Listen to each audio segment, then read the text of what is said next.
I used to love the rain. When I was very young, I used to get excited whenever I would hear a downpour. I'd quickly throw my shoes on and bolt out of the door. My mother would scream after me, but the drumming of the rain would always drown her out. I'd run up and down the sidewalk, splashing in every puddle I could find. Within moments of being outside, I'd become completely drenched. I'd finally go back inside and receive a scolding from my mom. She never did stay upset for long, however. She was just worried I'd get hurt or sick, or worse, track mud into the house. During the course of my adolescence, while most people would stay cooped up indoors during a rainstorm, I'd be outside in a flash. This led to me becoming sick rather frequently. And because of this, that was the main reason I stopped carelessly running outside. As I grew older, I had stopped going out into the rain altogether, and started to just enjoy the presence of it. The pattering of raindrops on the roof would instantly put my mind at ease. I'd lay in bed, watching the droplets race each other down the window. Those rainy days became very therapeutic for me, especially during my teenage years. After high school, I found a job working at a retail store in town. It wasn't the best job, but the pay was great. Most of my coworkers were decent enough, and my boss was a weaselly douche, but I'm sure that's the same for a lot of people. For the past 5 years, I've done nothing but save as much of my money as I could. I wanted to buy a house so I could have my very own place to live. A place where I wouldn't have to worry about bothering or being bothered by anyone. After working with my bank and getting all of my finances in order, I began hunting around for a place. It didn't take me very long to find a house in one of these small suburban areas in town. The house rested in the center of a cul-de-sac and was flanked from behind by a line of trees. The area around was quite nice.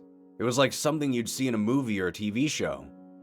But the best thing about this house was the price. It apparently had been foreclosed upon and was being sold at a much lower price than it was originally purchased for. Once everything was settled, I moved in shortly after. Living on your own might seem lonesome to some of you, and at times it is. But I've always been kind of a solitary person, and not having to worry about anyone other than myself was easy.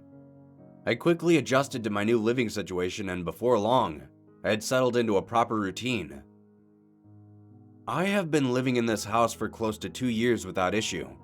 However, my work life had started to become more draining. It seemed like each day would bring about more stress than the last. Between the aggressive customers and my condescending boss, it was like being stuck between a rock and a hard place. While I thought about quitting my job, my bills simply wouldn't allow it. Instead, I decided to just take some time off from work.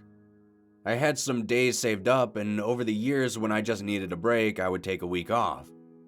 My boss hated when I did this, as it left him short-handed, but he was the driving force behind it. I submitted my time off a little over a week ago and felt relief as I left work that day.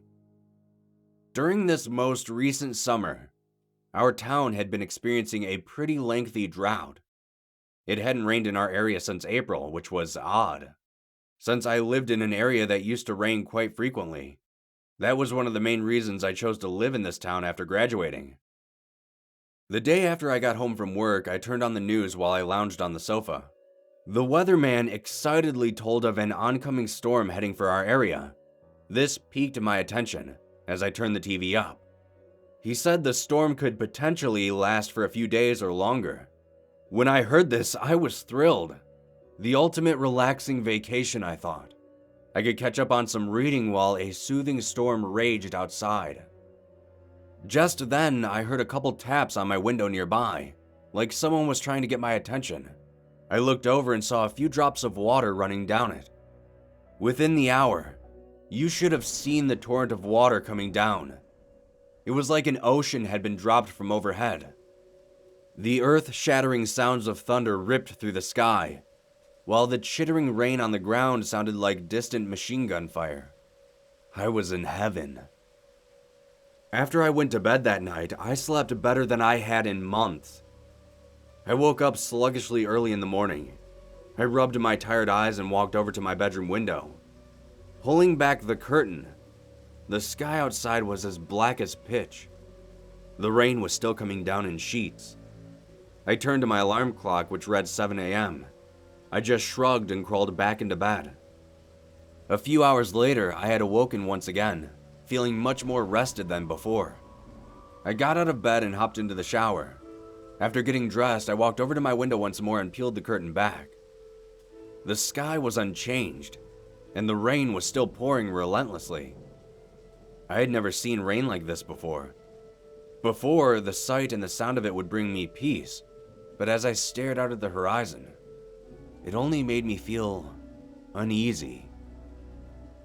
I made my way into the living room and turned on the TV. A screen full of static greeted me as I flipped through the channels. I cursed myself for buying satellite TV.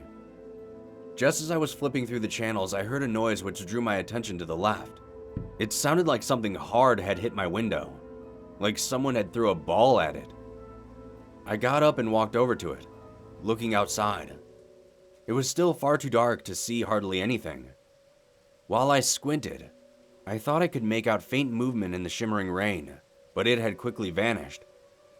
The weather was far too bad to go anywhere, so I just stayed indoors and began reading one of my books. Regardless of the nature of the situation, I was still partially relaxed by the sound of the rain. I made myself some food and went to bed a few hours later. The days that followed were all similar. I'd get up, check the window, watch the rain, read, eat, and go to sleep. Then, 2 days ago, I woke up as I normally had, only this time, I noticed that my power was out. I was surprised it lasted this long, to be frank. When I got up to do my cursory glance out of the window, I saw something that made me pull back away. There was a shape in the rain. I peeked through the side of the window and looked around. Whatever had been there seemingly had moved. I narrowed my eyes nearly shut and scanned the area. Something was moving outside in the rain. I grabbed my phone to call someone, anyone, but that was useless. There was absolutely no signal in this downpour. I sighed as I stood with my back to the wall. I was unsure of what to do. It wasn't like I could just leave. I wondered who could be out in a downpour like this. I thought maybe it was just one of my neighbors going outside for some reason, but something inside me told me that wasn't the case. I peeked out once more, and this time I could see its silhouette moving around my front yard. It was hard to tell the size of it due to the darkness, but I watched how it moved. It would walk slowly from one side of my yard to the other, and remain motionless for a few minutes. I thought the bad weather was playing tricks on my mind.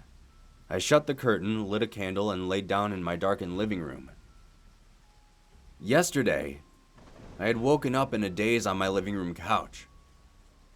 I stood up and noticed my power had come back on. Sadly, the TV and internet were still out, however, but the lights in my house gave me an air of relief. I looked out one of my windows again, and I nearly fell to the floor. It was standing on the other side of the glass.